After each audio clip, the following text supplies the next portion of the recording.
and it's Sanjita Johri, who's been with J&J, I think, for over 2 years now, and is heading up the self-care head of total brand experience across Asia Pacific.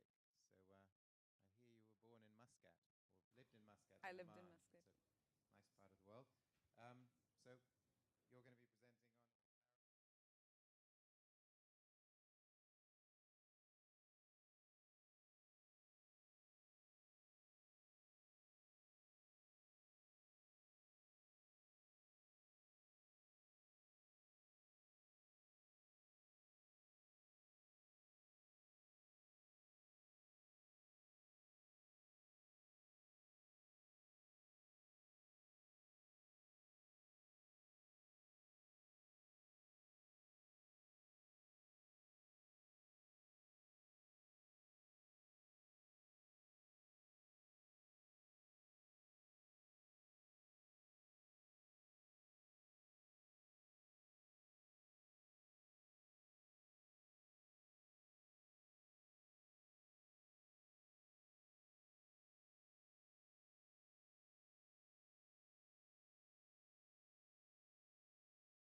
but more recently has set up a consulting business well, you can tell you can tell them, but specializing in providing data partly to the pharma industry and general insights, and he's going to be presenting on capitalizing on the role of the pharmacist in making OTC brands win in an emerging market, which is a bit of a new theme, so refreshing. Thank you. Thank you very much. Thank you. Thanks a lot. Good morning, everybody. I'm very glad to be there. We have heard a lot about consumers, a lot about digital, and a lot about future throughout the conference. So I thought it would be the right time to talk about the pharmacist, to talk about brick and mortar retailers, and to talk about the present. So we are going to discuss today a few perspectives on how the pharmacist can help OTC brands win in emerging Asia, because I guess for most of you, still the major stakeholder to push your brands is a pharmacist. So I will say first few words about Sanisphere. We are a company specialized in providing data science, market research and consulting to the pharma industry. We work with more than 50 leading global pharmaceutical companies, I guess with many of the companies represented here today. And we have a coverage of 18 countries in Africa and Asia. We have been in Asia only for 6 years.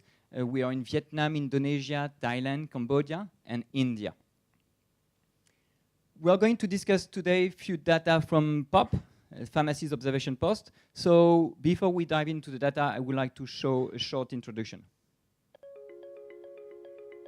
In emerging markets, pharmacists do much more than dispensing. Treatment counseling, brand recommendation, or prescription switch are examples of the key role they play in the patient journey. 55% of transactions in Vietnam are driven by pharmacist recommendation. 36% of prescriptions in Nigeria are switched in pharmacies. As a pharmaceutical executive, to efficiently promote your brands, you need to know what happens at the point of sale. That's where Pharmacy's Observation Post can help you. Rely on sellout market shares you can trust. Measure the influence of prescribers, pharmacists, and patients, and your market share on each of them. Know how often and why your brands are switched. Assess the impact of your promotional activities in retail. And track where prescriptions come from. Sanisphere combines real-time human observation with digital solutions to collect information on millions of transactions in thousands of pharmacies. POP is available in 18 countries in Asia and Africa. And 50 leading pharmaceutical companies rely on POP to shape and monitor their trade activities. Want to know more? Find us at sanisphere.com or on LinkedIn. So we are going to discuss the role of the pharmacist in emerging markets, especially in emerging Asia.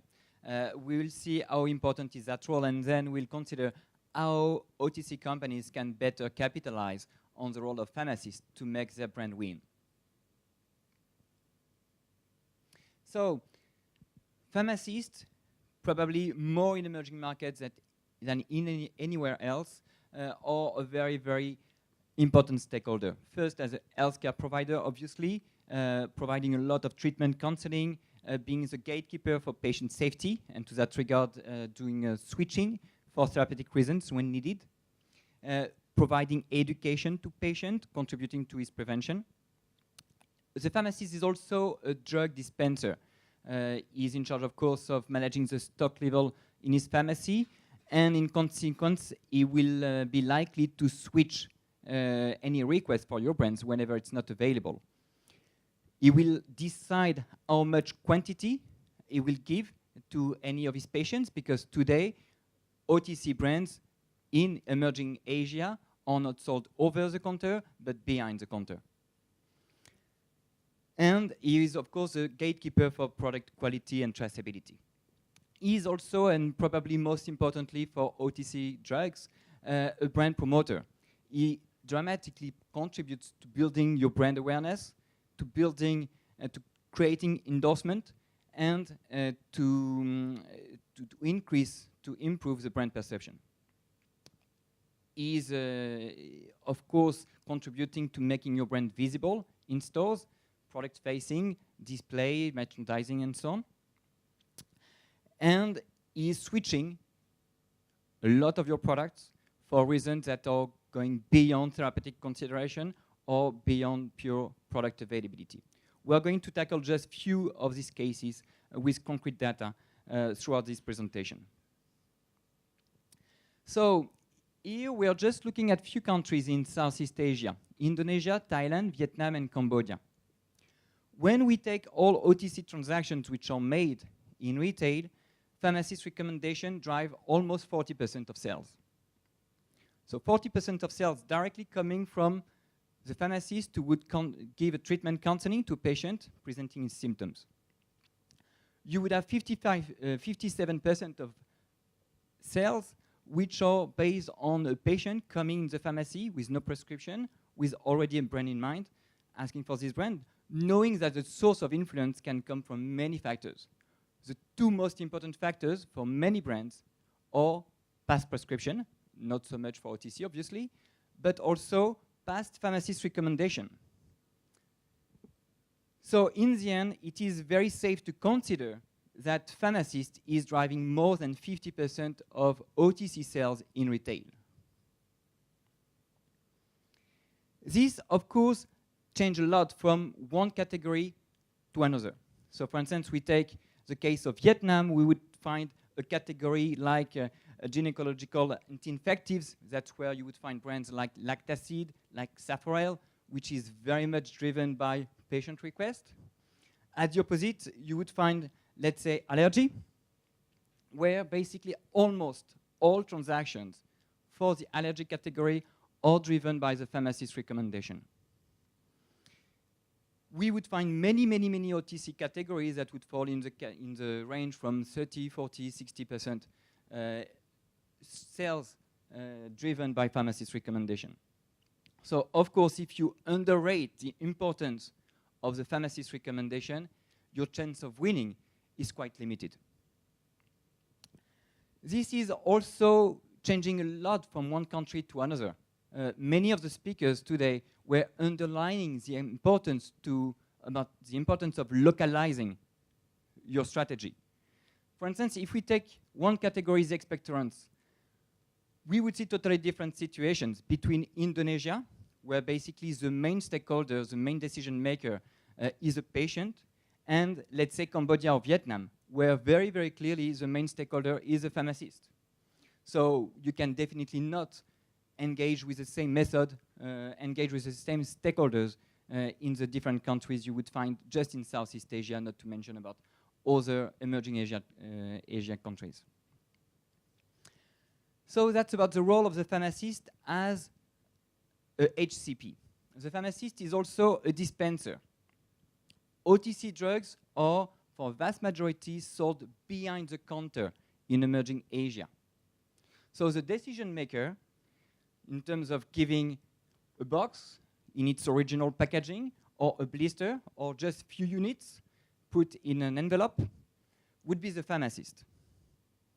And the partitioning, we call it partitioning, the decision of the pharmacist to give a given quantity of the drug he will sell, is affecting, of course, the volume sold per transaction, but also the brand perception. Filippo Lenzi was mentioning about the role of the packaging and how he would leverage a new pack size in order to initiate the patient to the brand with the hope that the patient will repeat them. But if basically the pharmacist is not giving a box which would definitely expose your consumer to your brand, but if he's giving a blister or units, the contribution of this transaction to the brand perception is very, very limited. So there is a major stake to work with the pharmacist on optimizing the partitioning, not only to increase the average value sold per transaction, but also to decouple the impact on brand perception by the patient. I take here an example of a client with whom we have worked on the optimization of the pack size. He observed from the pub data that basically the number of pills sold per transaction was far below the recommended duration of treatment. So he wanted to work on that to improve, to get closer to recommended duration of treatment. And he engaged different activities, mainly related to packaging, introducing a new pack size, and engaging some other activities, which delivered a 15% increase in the average number of units sold per transaction. So considering how difficult it is to gain share, obviously when you can increase by 15% the number of the volume sold per transaction, you have a major source of value creation. The pharmacist is also a brand promoter. We have many obvious cases when, through his recommendation, he will propose your brand and he will contribute to increase brand awareness. He will endorse your brand. We have also some negative impact of the pharmacist as a brand promoter. Here, we are taking an example of Panadol. Panadol in Vietnam. We have observed a significant increase in the switch and the leak of Panadol in Vietnam.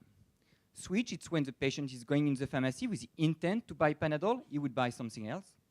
Leak is when the patient would go in the pharmacy with the intent to buy Panadol and he would not buy anything. In any case, it's a lost opportunity. So here, on 100 patients coming and asking for Panadol, you would have 8% who would in the end buy something else. And the majority of them buying a copycat. So I would just make a connection with a very interesting debate we had earlier on margin and price. Because obviously, when the pharmacist is switching Panadol to Phanidol, we can easily imagine that it's not an availability issue, it's not a therapeutic reason, it's most likely a margin reason.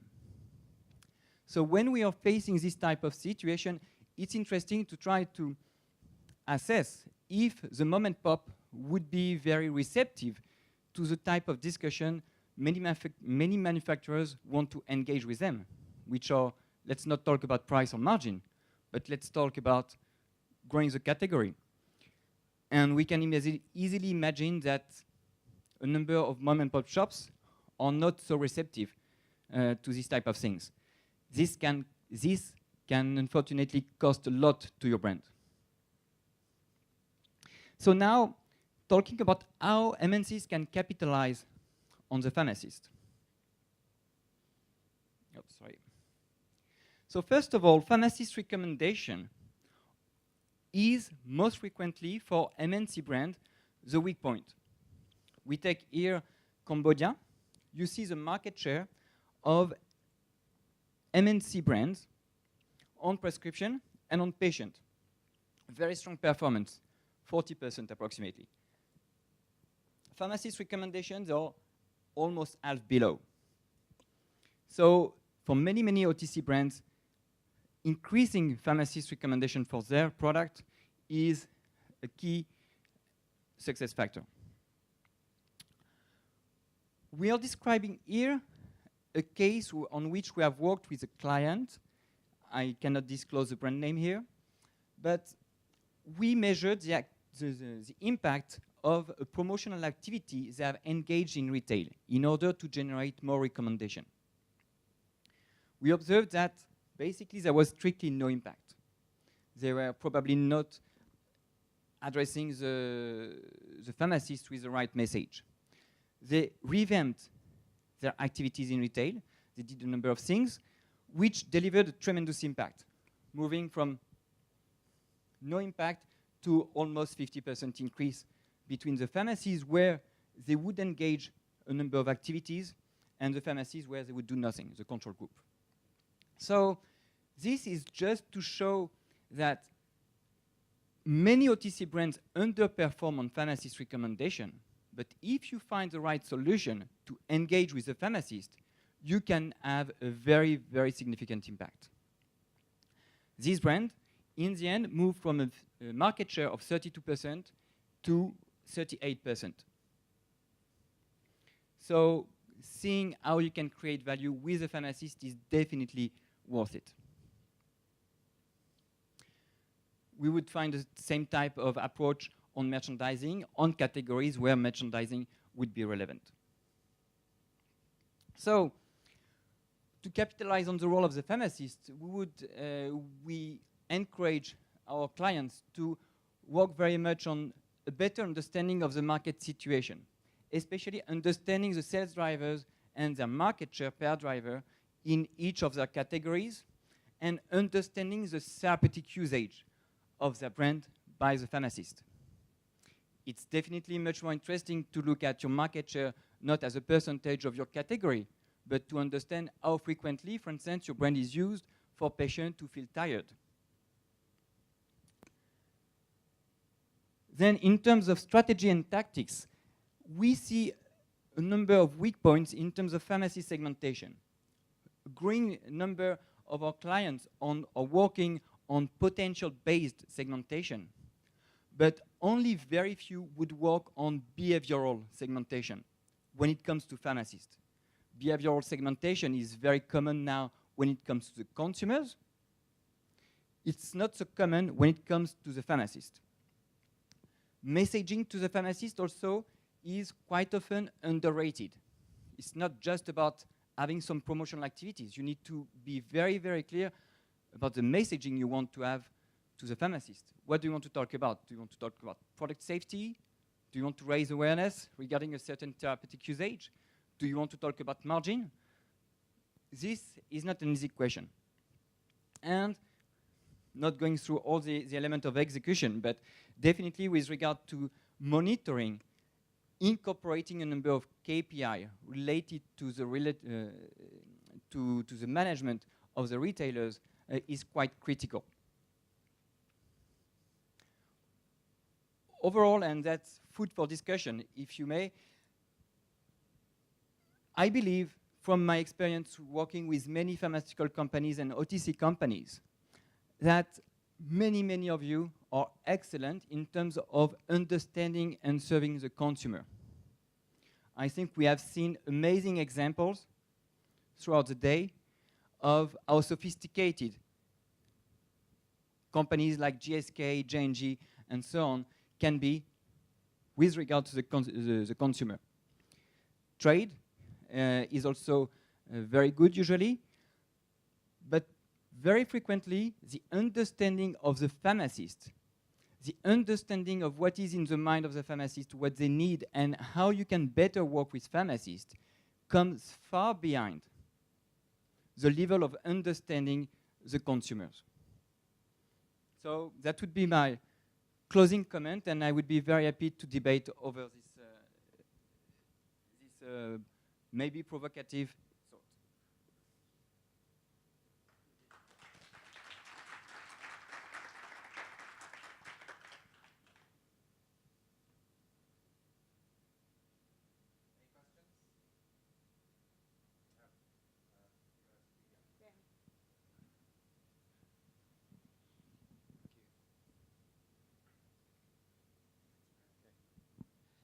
Hi, Ralph Harbeck.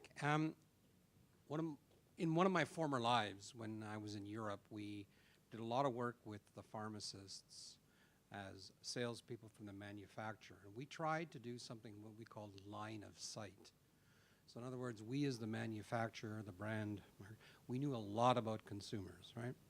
And so we tried to, if you will, train the pharmacists to understand their consumers better, thereby helping them to sell better, helping them. We had a better relationship going and so on.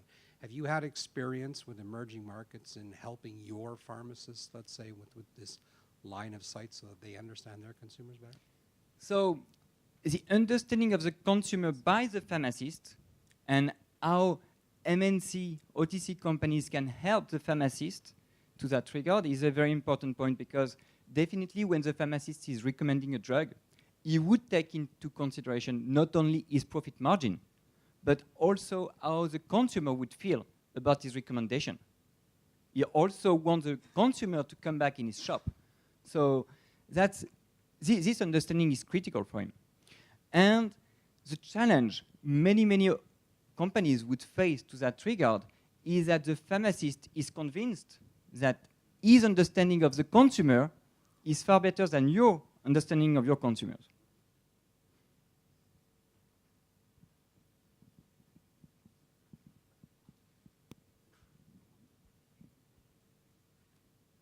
Question here. Has Sanisphere ever worked with chain pharmacies, or using the data for chain pharmacies and how pharmacies and how accepted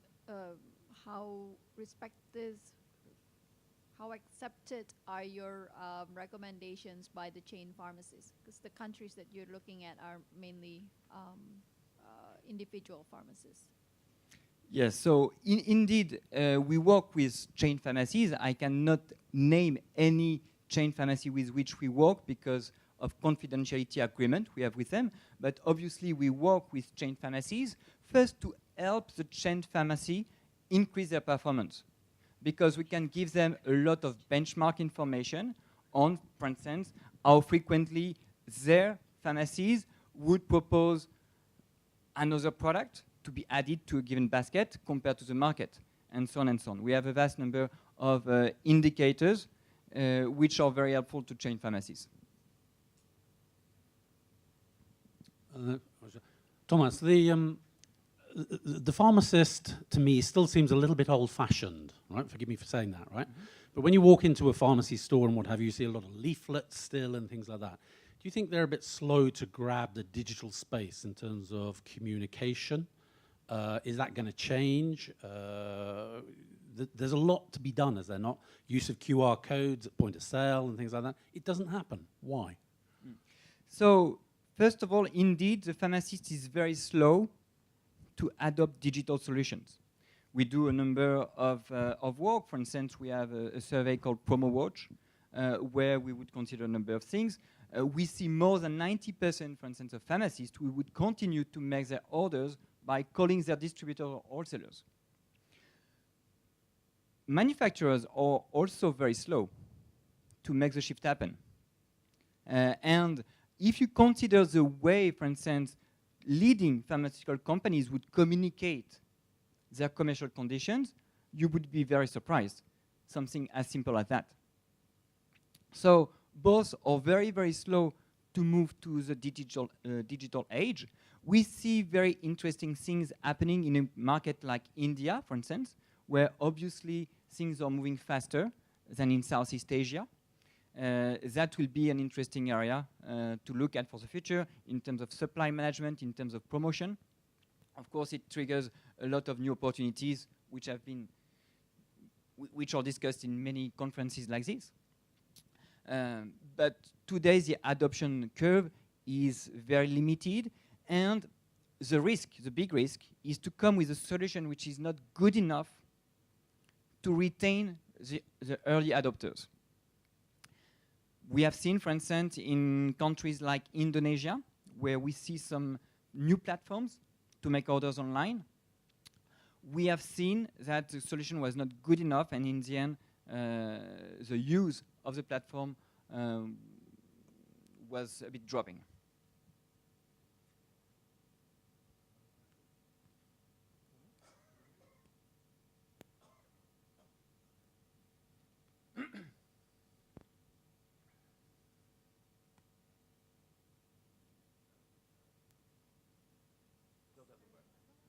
Hello? Oh, that's it. Great. Hi. Thomas, just want to underline what you're saying, the role of the pharmacist, and to underline the importance of the pharmacist, because the pharmacist is really our point of difference in this industry. If not, we sell through groceries and we just get the consumer to come and buy it. And that is what has really happened in the States. In the States, the relationship is almost 95% through the consumers, and the pharmacists are really cut out. And in fact, in a conference like this in the US, with representatives from many of the global companies represented in this room, at one point in one of the speeches, one of the presenters said, "We actively discourage connecting with the pharmacists because they just block our sales," right? And it's very interesting because when I talk to the pharmacists in the States, they say the same thing. They say, well, we don't see the reps, we don't see any information from the companies. So when someone comes in with a request for a branded product, we actively switch them to a generic because that's what we believe we get the better margin, all right? And it's an emotional decision. So that's the danger. If we don't take care of the pharmacist, we use a critical point of communication and recommendation, mouth to mouth, not mouth to mouth, not quite. Yes, that's what I'm saying. You know what I mean. Absolutely. So, going back to the question on Salesforce, I sort of got very nervous when we said the Salesforce are going to be replaced by bots, because that would be really a killing blow. Changing the role of the sales force to become more trainers, promoters, educators, inspirers, detailers actually has a very powerful effect. GSK colleagues in the room, with all due respect, when I was at Reckitt, we actually were able to compete very, very well with GSK only by training pharmacists against their H2 antagonist switch in the, into the pharmacy. And Gaviscon was able to retain its #1 position. Training a pharmacy team in Thailand to be trainers rather than salesmen actually has increased the wound care category by 7% over the course of 1 year, right?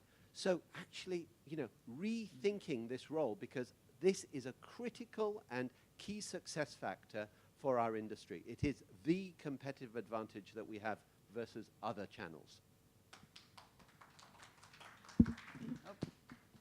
Sorry. I could not agree more.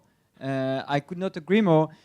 And I would say the key is probably to find what would unlock this relationship with the pharmacist. So when you, on some categories, it will be a lot about raising awareness on a certain therapeutic usage. On certain other categories, it would be very much on margin discussions, and so on and so on. You have a number of different discussions you may want to have or not have with the retailers. And that's definitely an area where there is a lot of value to create. I take this example. Activity A was definitely not the right thing to do. After investing further, engaging activity B and C, in the end, is driving tremendous growth. So clearly, the pharmacist can be negative promoter, in some cases, neutral, or clearly a key success factor for the brand. Do we have any other questions? Can I just build on that point before we go to lunch, and lunch is downstairs? I remember hearing an interesting insight in the Australia market where pharmacists were saying that they were sick of salesmen coming in and just talking about margin and promotions and things. And they said, look, we're healthcare professionals, we're scientists, we want you to come and, you know, as Steve says, train us about the products and talk about the molecules and things. And I imagine in emerging markets, because as you say, they play the pharmacist plays a more important role in terms of recommending products and things. That means that going in and training the pharmacists and talking to them as scientists rather than business people, that must be very impactful. Definitely, the question regarding the discussion, when do you want to engage a pharmacist as a HCP, has to be considered. It may not be always the case. For a very, very established brand where there is absolutely nothing new with regard to therapeutic usage, to the competitive environment and so on, it might not be the right thing to do. For a growing category like probiotics, definitely you have a number of things to do with the pharmacist, because on anti-diarrhea products, the pharmacist's recommendation would be key. And clearly, for instance, in many countries I have seen, the pharmacist was instrumental to the category growth. So this type of discussion is very dependent on where you're playing. Perfect. All right, let's tie up for lunch. Yes, we're going to be back here at what time? 2:20. 2:20. So lunch is downstairs now, just one floor, same place as yesterday. Thanks, Thomas. Thank you very much.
early stages of development, of course, in our region is Myanmar.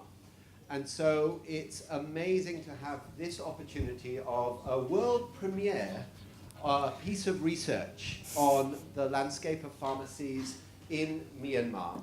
And to present it are our colleagues from DKSH, so Yannick Obert, who's responsible for commercial excellence in the pharmacy channel, and of course Phil Ray, who's responsible as Vice President of Healthcare.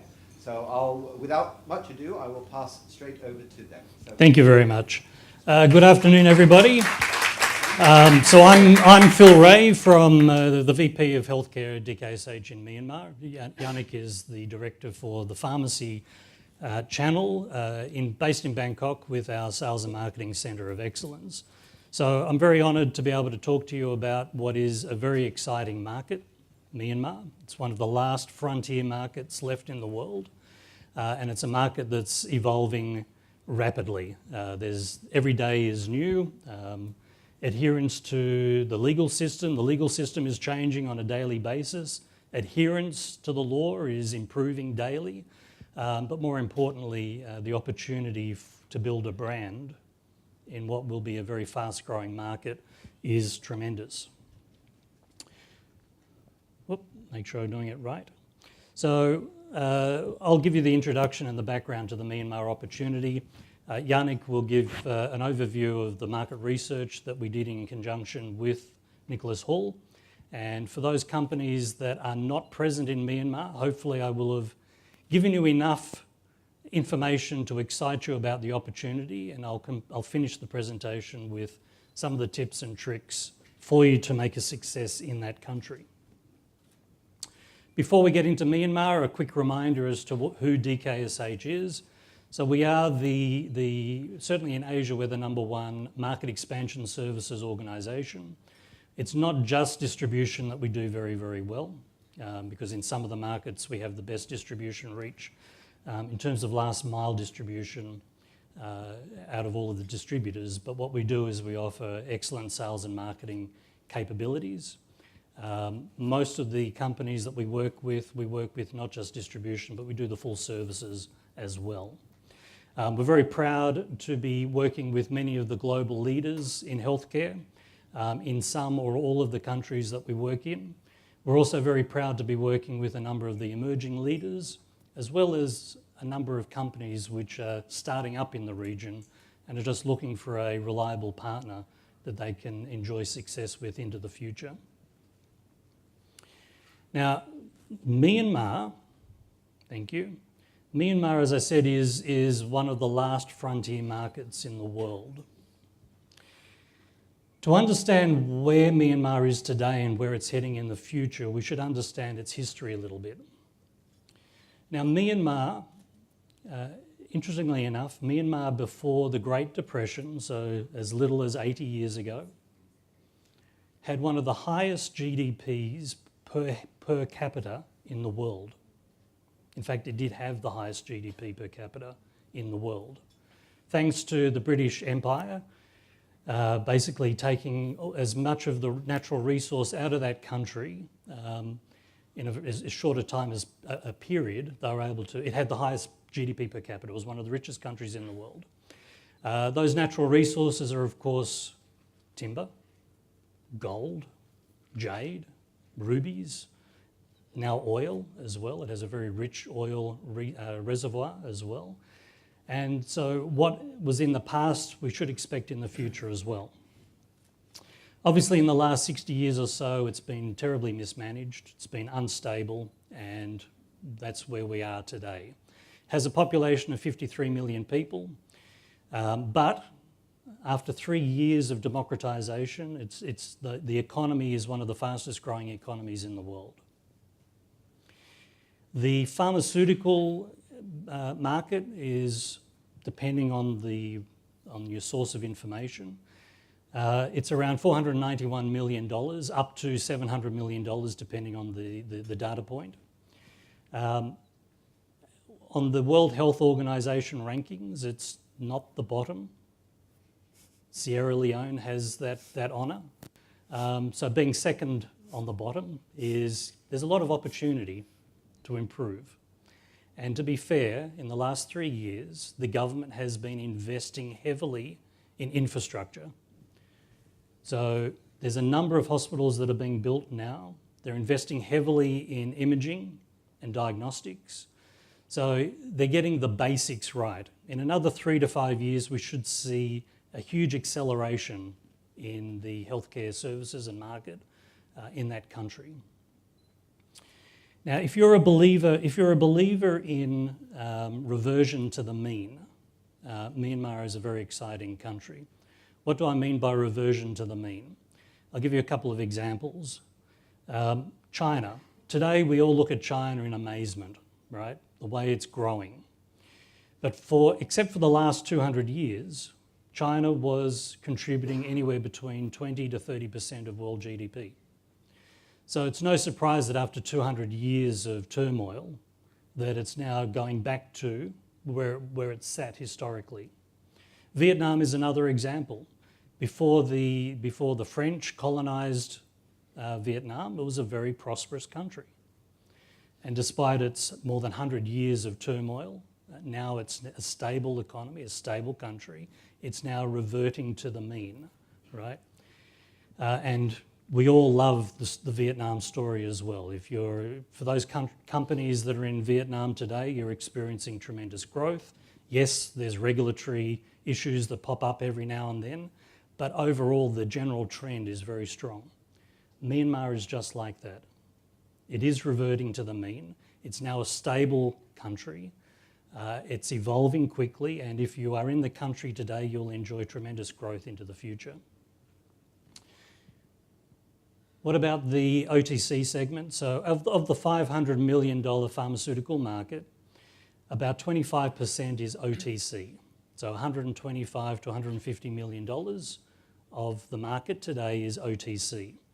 Of the OTC segment, the number one segment is vitamins and minerals, followed by analgesics, and then cough and cold. Those three segments account for about 80% of the total OTC segment. It's a highly regulated market. So products that are OTC in many other countries may in fact be a prescription-only medicine in Myanmar, depending on the concentration or the dosage of the ingredients in that tablet. So as an example, if you have 100 micrograms of vitamin C, that could be OTC. Anything more than that, it could be a prescription-only medicine. Because it's a highly regulated market, you can't do much in the way of advertising and promotion. So all of the material, for example, if you want to promote direct-to-consumer, it needs to be approved by the FDA. Not a problem, it's just a process that needs to be followed. The market is highly genericized. So the average income in Myanmar is about $200 per month. So if that's the average, there's a small percentage of the population that's making much more than that, and there's a large proportion of the population that's making much less than that. So if you are sick and you need to get some medicine, price is it's a price-sensitive market. But as I'll explain a little bit later, that doesn't prevent you from having a premium price and gaining very good market share. One of the other issues in this, or two other issues. The other issue is that we have a very large traditional Chinese herbs and medicine segment. One of the interesting things about Myanmar in the past was that it had one of the best healthcare systems in the world. If a key opinion leader or a specialist could say that they were trained in Rangoon, in Myanmar, that was a feather in the cap. That was a privilege. And part of the reason for that was not only the techniques that they used, but a lot of the medicines that were homegrown medicines actually have therapeutic benefit. So a lot of the plants that were used were very good antibiotics, they were very good antihypertensives, very good antidepressants. All of these are homegrown medicines from the traditional plants in this region. So for the patients, first-line therapy is the traditional Chinese herb and medicine, followed by going to the pharmacist to get some medicine. Unfortunately, the border of Myanmar is also very, very large. So on one side we have Bangladesh, And as we move up, we have India, China, Laos, and Thailand. And it's a very porous border. Anywhere between 30 to 50% of every box of medicine that is consumed in this market is either parallel import or counterfeit. So when we talk about pricing in this market, we need to understand what is the price point on the border countries, because if the prices are significantly lower in Thailand, for example, you'll get a lot of leakage in from Thailand into Myanmar, and likewise from any other country. So that's the introduction to Myanmar. The market for OTC segment, 70% of the market is generated through retail pharmacy. And as you'll see here, we have what I'd call a very traditional pharmacy channel on the top left-hand corner. Thankfully, most of the business, though, goes through reasonably good quality retail pharmacies. GPP, good pharmacy practice, is just starting in this country. The government wants every pharmacist to be controlling the environment that these products are stored in, but there's no date for it to be enforced formally.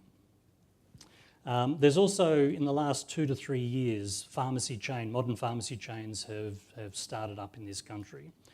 One of the biggest is the CityCare Group, which is owned by the same company that runs the supermarket chains, the 2 major supermarket chains. So they're doing a very good job. Shui U is also another local pharmacy chain that's emerging. They've got around 20 odd outlets in Yangon at the moment and growing fast. And the first, what you call international pharmacy chain, Medicare, has also established a presence there in the last 12 months, and they've got several outlets in Yangon as well. E-commerce is evolving. It might be a very poor country, but already I think about 90% of the population has a mobile phone, and that means essentially 90% of the population uses Facebook. Apps are not used at all. If you want to do business with e-commerce, so shop.com is there, but basically the only tool that's used on the telephone is Facebook. Other companies have tried to do e-commerce and other programs by introducing their own apps, and they've been spectacular failures. The only app or tool that anybody trusts is Facebook. So it's a fantastic market.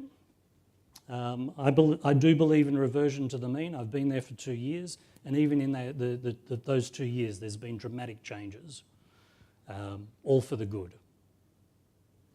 So I'll hand over to my colleague Yannick, who'll talk about the market research. Thank you very much, Philippe.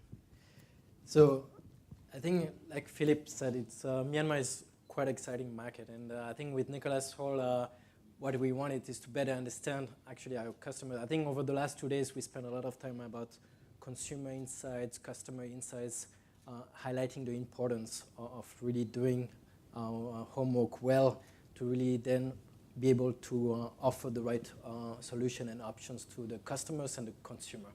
So we did this pharmacy channel research in Mandalay and Yangon, the 2 major cities, and we had 3 major objectives.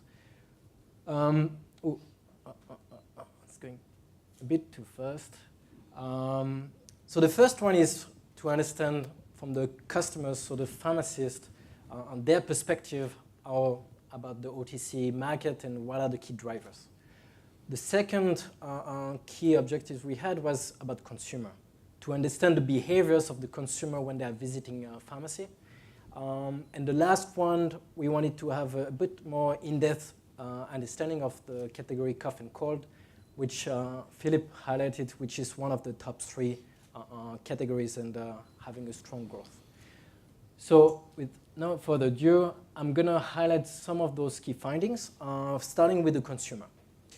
So it's an interesting market, and I think most of you have some experience in the different markets in the region. And what we've seen in Myanmar is that when shoppers or consumers go to the pharmacy, they have top 3 criteria of selecting OTC products. Actually, for both premium and generic products, if it's recommended by the doctors.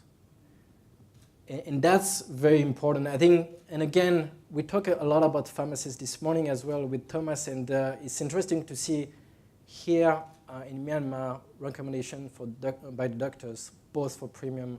So if you look at markets in Indochina, usually if you are a well-known manufacturer, famous in Europe or famous in US, actually entering Cambodia or Vietnam, if you do a strong communication around where you come from, which position you are in Europe or US, actually it's quite easy to win a good market shares. Where in Myanmar, even for premium Odyssey, it's not all the key importance. You see recommendation is number one. And for generic, what is interesting is, and I think Philip highlighted before, is not only about price. So you don't need necessarily to be the cheaper to win in the generic OTC. And I think that's also an interesting insight when we look at what are the top 3 selection criteria for selecting an OTC products. Now, when we look at the shoppers when they come to the pharmacy, and that will contrast a little bit with what Thomas shared this morning. And because if we've seen what Thomas shared this morning in Cambodia or Vietnam, actually there's still a big share of patients or consumers who go to the pharmacy and expect a recommendation from there. And I think Myanmar is a bit closer to what you shared, Thomas, this morning from Indonesia, where actually there, the importance, again, of the medical channel is key. You see here it's more than 62% of shoppers come with a prescription or a recommended brand from a GP. And what is even more interesting to see is that actually, if you add up how many shoppers come in and ask for specific brands, you are reaching 82%, with coming in the stores and knowing which brands they want to buy. So only 18% would actually seek a recommendation for the pharmacy. So when we look at those, this 82% who come with a brand in mind in the stores, what we ask also is, in terms of switch, what's the importance of the pharmacists? Are they capable of changing which brands at the end the shoppers will select? And what we found out actually, it's quite low. Only 3 out of 10 will actually gonna be switched in the pharmacy, which is quite low. If you compare, we did some research in Vietnam, Malaysia, Thailand. Over there, it's actually usually above 50%. So it's, what it tells you also is that actually shoppers are also quite loyal to their brands. So once actually they selected the brands, they would stick to it. And also, our experience tells us that, again, if the pharmacist would have the product on the shelf, they will provide it. They won't switch it. It's only in the case where the product is not there, then they will try to recommend another product. So that's quite interesting in terms of behaviors on the consumer. So quite a strong brand loyalty and quite hard to have a brand switch. Now, when we look at the preferred source of information for customers or pharmacists, I mean, again, not such a surprise, but they're still relying a lot on traditional media. And number one is sales reps. And there is also not a surprise why, when we look at our sales force, the call frequency or how often we are visiting our pharmacist is one of the highest in the region. Because, yes, sales reps remain the primary touch point or source of information for pharmacists. But what we can see also is an interesting surprise to see social media coming number 4. And I think that's quite a big surprise. Again, if you know Myanmar and what it went through and the change, like Philip highlighted, now we have more than 70% plus who have mobile phone, which is massive transformation. Because if you again remember Myanmar quite a number of years ago, where a SIM card cost more than $600 US, and now it's for free. It's a revolution which is happening now in Myanmar. And what is also interesting to know is that Myanmar is actually quite open for those new media. What we've seen is that 2 out of 3 pharmacists did consult internet for health information.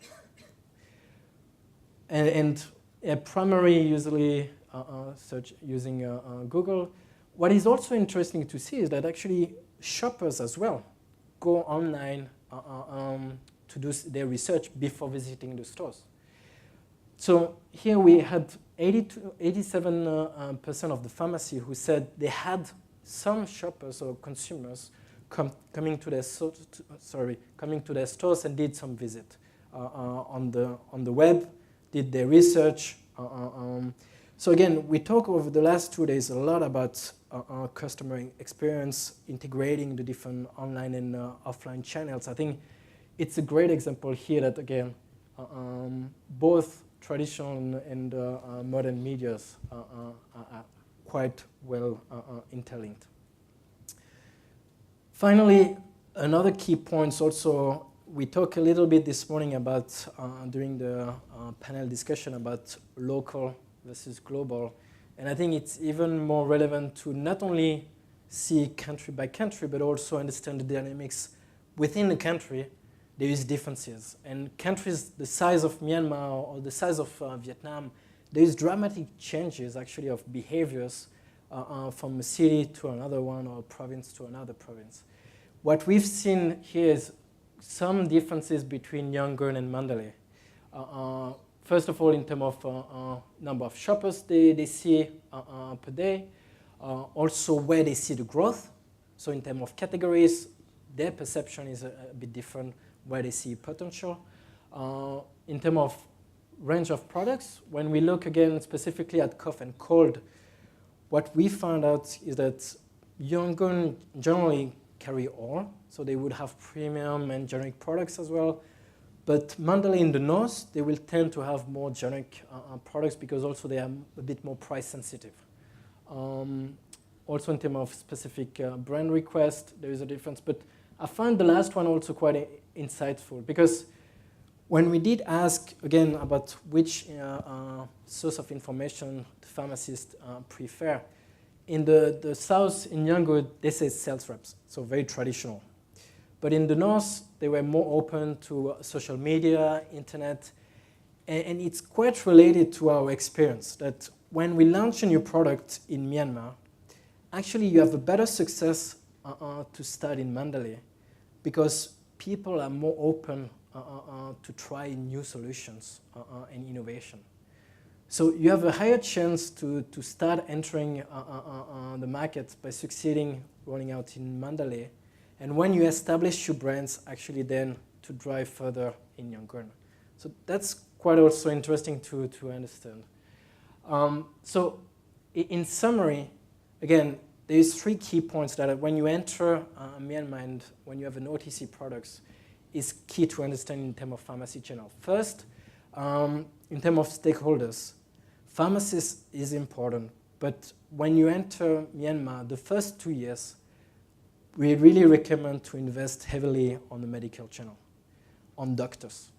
They are the primary, we've seen both for generic and premium products, they are the primary drivers. Once you establish, don't forget the pharmacists, then they become, their role actually become more and more important.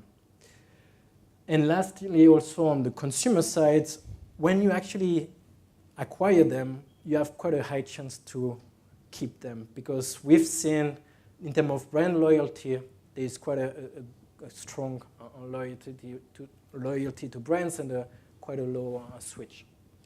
In terms of investment into the media, I think again over the last 2 days we talk about the mix of media. So here important to cover the traditional media, but don't forget the internet. I think most of the OTC clients and brands we are working with all now are doing some activities on Facebook or some of the local platform when they communicate about the healthcare products. And lastly, one size does not fit all, especially, I mean, again, we talk about the region, but especially within the markets, don't forget there is key differences as well.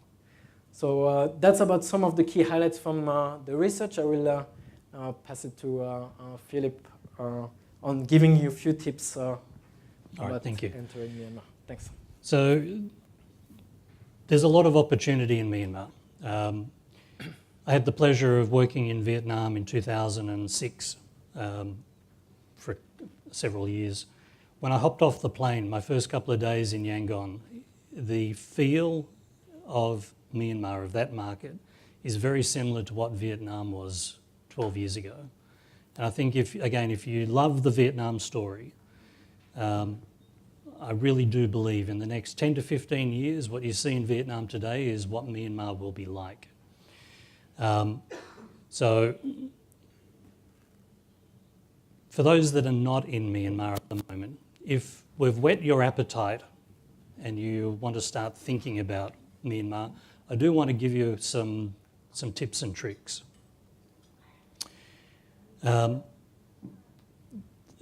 Whilst there's 5 points there, there's really just one very important point.